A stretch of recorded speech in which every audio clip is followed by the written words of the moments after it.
this is the second Sunday of Advent because it started last Sunday. Apparently, it's the first Sunday after Thanksgiving, which would be American Thanksgiving, not ours, right? That would be a very long Advent.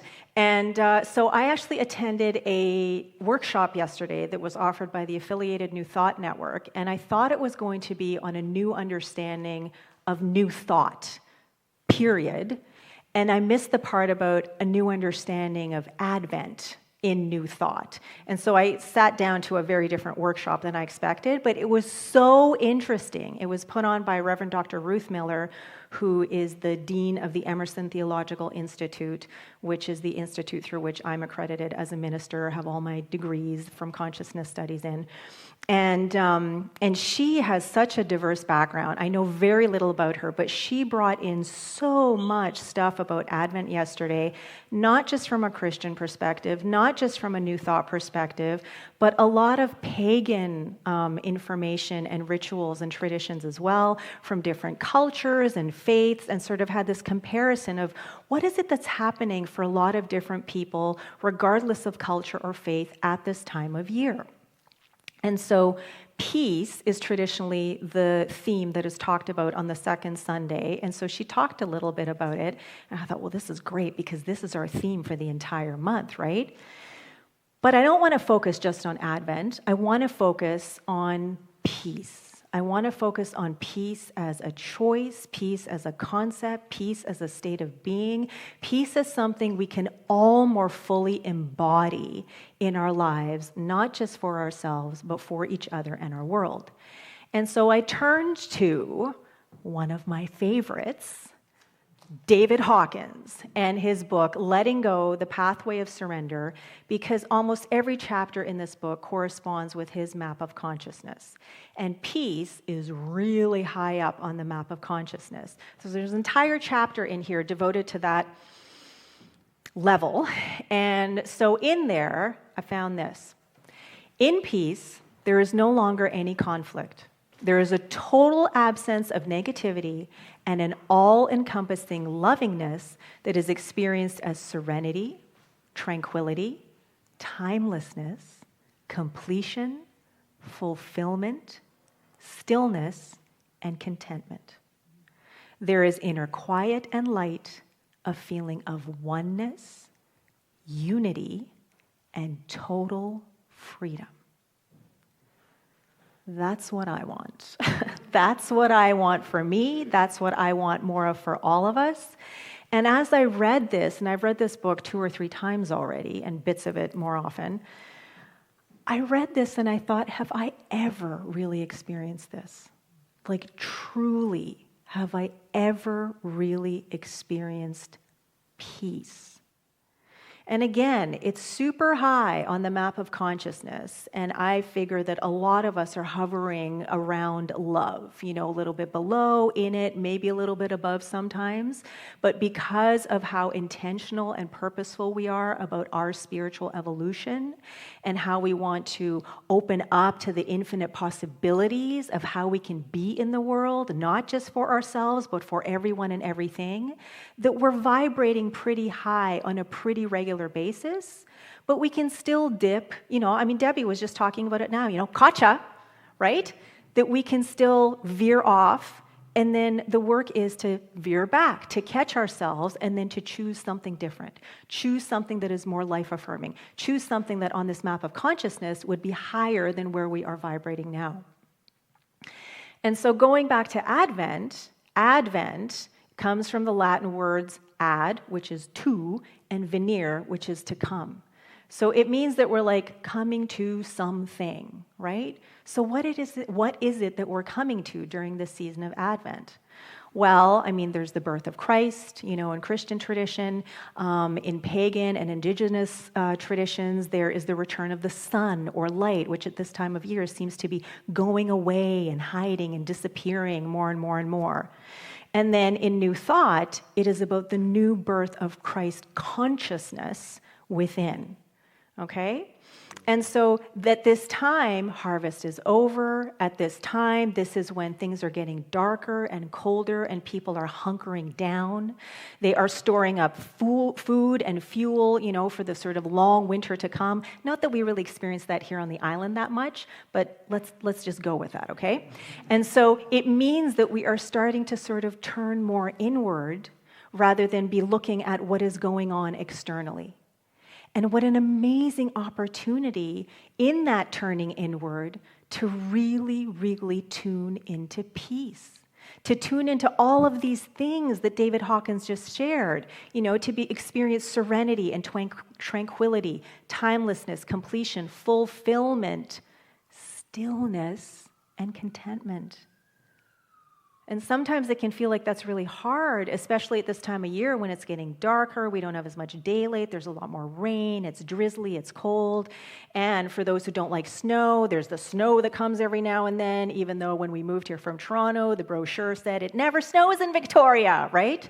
It has snowed every single year, the 9 years that we've been here. But the whole point about this is that peace is not something that we find out there. Right? It's not something that we have to travel to or something that we have to attain. Peace is a frequency. Peace is a state of being. And peace, just like Debbie was talking about earlier, is a choice. Peace is part of who and what we are. It is always available to us. We always get to turn within. We always get to catch ourselves. We always get to remember. Last week, for those of you who were here, remember becoming being. We always get to remember that we are not all the things that are going on the outside. This is a reflection of what's going on the inside. So if we don't like or are getting caught up in what's happening externally, then it's our job to go, wait a minute, if this isn't what I want, then what is it that I need to shift my attention to in here? And this month, we get to shift our attention to peace. So peace is an inner frequency that cannot be shaken. And so how interesting it is that so often we can get caught up in, these troubled times, these turbulent times, the politics, the wars, the this, that, whatever. The world is going to hell in a handbasket. We can get so caught up in what we're experiencing externally, forgetting that we can experience all of that stuff while anchoring ourselves in peace. And we would then have a completely different experience of what is going on in the world. And I mean, we also have this hard wiring for the negative. And so we get pulled because it's so easy. I mean, it can feel really, it doesn't anymore for me, but it can feel really good to gossip. It can feel really good to talk about how sick you feel. It can feel really good to just like get in there and get negative and dark with people because we get a dopamine hit when that happens. However, the more we train ourselves to realize that that's not life-affirming, that's not even healthy, the more we train ourselves to really use our minds and open our hearts so that we can experience the love that we are more fully, then that stuff becomes less enticing. It becomes uncomfortable and icky. And every now and then when we do get caught up in it, takes us less time to go back and go, gotcha, and shift to peace. So David Hawkins also says, with the experience of inner peace comes great strength. An energy field of total peace is unassailable. I had to look that word up. Unassailable means unable to be attacked, questioned, or defeated. So an energy field of total peace is unassailable. The person who has found inner peace can no longer be intimidated, controlled, manipulated, or programmed. Okay? This is so important for the people here, the people who are hearing my voice right now, who watch the news, who are on X, used to be Twitter, who are on social media, and your algorithms are feeding you all sorts of negativity and like, this is what is going on in the world, and oh my God, you better hunker down. What we need to do, you can look at all that stuff if you want, but how is it that you're looking at it? And what is it that it's feeding? Because the thing that we focus on is the thing that we're going to expand. So if we keep looking at news that is negative, that is telling us the world is falling apart, guess what? We're going to start spotting all the different ways that the world is falling apart in our world. But if we choose consciously to remember that peace is a natural state of being, that peace is inherent to each and every one of us, that peace is a choice that we can make every moment of every single day, the more we choose peace, the more we're going to find examples of peace in our world, the more we're going to experience the peace that we inherently are. And so this is the work that we get to do every moment of every day, so that we don't feel controlled by fear, so that we don't feel pressured, that we don't feel like outside conditions are what are managing our life, kind of like puppet strings, right? So the title of my talk today is, What's the World Coming to? Or, what's the world coming to? Because for me, that question, when I think about it, the world as it falls apart, and I mean, is it the world that is falling apart? Is every single aspect of this globe of, what it is that we're experiencing in life, is it all falling apart? No! Probably a small percentage is if we take a look at nature, if we take a look at the relationships that we have, if we take a look at our family, if we take a look at our community that is expanding and growing and evolving. Think of all the positive stuff that you can be grateful for and appreciate, and I promise you, you're going to start to notice more stuff to be grateful for and appreciate, right? And that's what the world gets to come to. We get to come to a deeper understanding of love. We get to come to a greater appreciation for connection. We get to come to a greater embodiment of peace. And so regardless of how dark it might be, how drizzly it might be, how violent, how turbulent, how volatile it might be in certain places at certain times, for the most part, there really is joy, there really is peace, and no matter what it looks or feels like, love is all there is. And so how do we want to experience that love? How do we want to experience it for ourselves? How would we like to experience it in community? And oh my gosh, what would we like to see more of in the world? Peace is top of mind for me. And so a deeper understanding of love, more embodiment of peace, and this is what our greatest gift to the world can be.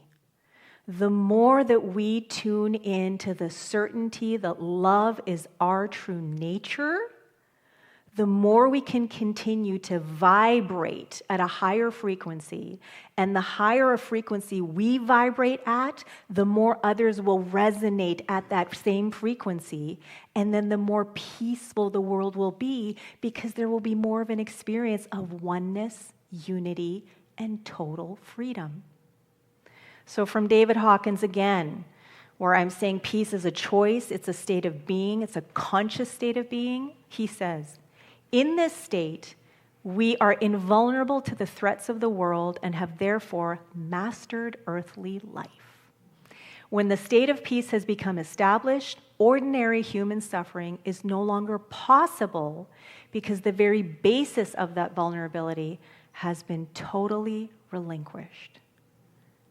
We don't need it anymore, and we don't want it anymore. It's just not a thing. It's not even on our radar.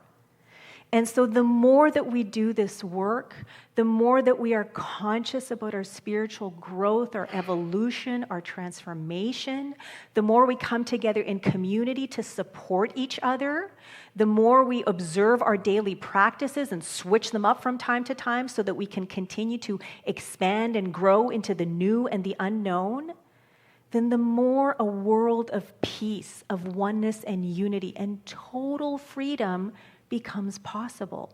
I mean, it's totally possible right now, becomes more realized. How about that? Okay? So every moment, every hour, I choose peace. Every day, in every way, I choose peace. As I let go of the old and surrender to the new, I leave behind what clouds my mind from seeing the truth. We just sang that, right? And so I invite us all to really mean that, to lean into those lyrics, to lean into that invitation, because in the end, Peace is a choice. It is a state of being. It is a vibration and frequency that is so high it can only uplift those that are around us in that field.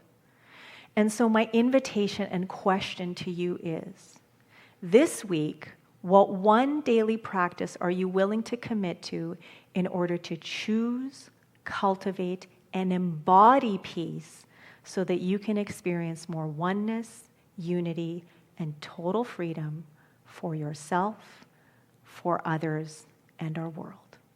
Thank you, and so it is.